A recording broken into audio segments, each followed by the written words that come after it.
Is one hell of an amazing rifle. तो ये rifle जो है बहुत अच्छी है। 2-3 बातें इसके बहुत अच्छी है, जैसा कि मैंने आपको बताया इसकी प्राइस बहुत कम है, तो इट इज़ वेरी चीप, और चीप के अंदर भी इसकी जो क्वालिटी है बहुत अच्छी है। मुझे इसका वेट परफेक्ट लगता है। परफेक्ट क्यों है मैं आपको दिखाने वाला हूँ। आप देखोगे कि इसका वेट जो है इट इज़ रफली 2 किलोज 958 के करीब है, तो ये 2 किलो के करीब का है। 2 किलो के करीब का मतलब, इसका मतलब ये है कि जो उसका ये लक्कड़ है ये बहुत ज़्यादा भारी नहीं बनाया गया है। इन्होंने बहुत अच्छे क्वालिटी के लक्कड़ से इस्तेमाल किया है।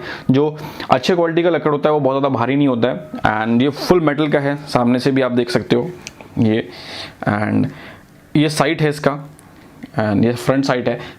सामने का आप देख सकते हो होल बहुत अच्छा है, बहुत छोटा नहीं दिखता है, काफ़ी बड़ा है। इसके अंदर आप कॉर्क भी इस्तेमाल कर सकते हो जब आपका साउंड के लिए फायर करना हो।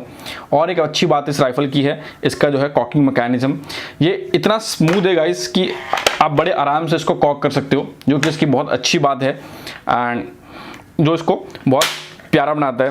पावर भी इस गन की बहुत अच्छी है। इसके अंदर 0.177 का जो है पैलेट इस्तेमाल किया था। दिस इज़ अ 0.177 पैलेट, तो ये काफ़ी अच्छा है। इसे टारगेट प्रैक्टिस के लिए आप इस्तेमाल कर सकते हैं। I am gonna show you the length of this air rifle. आप देख सकते हो इसका length of this air rifle is रफली 94 सेंटीमीटर।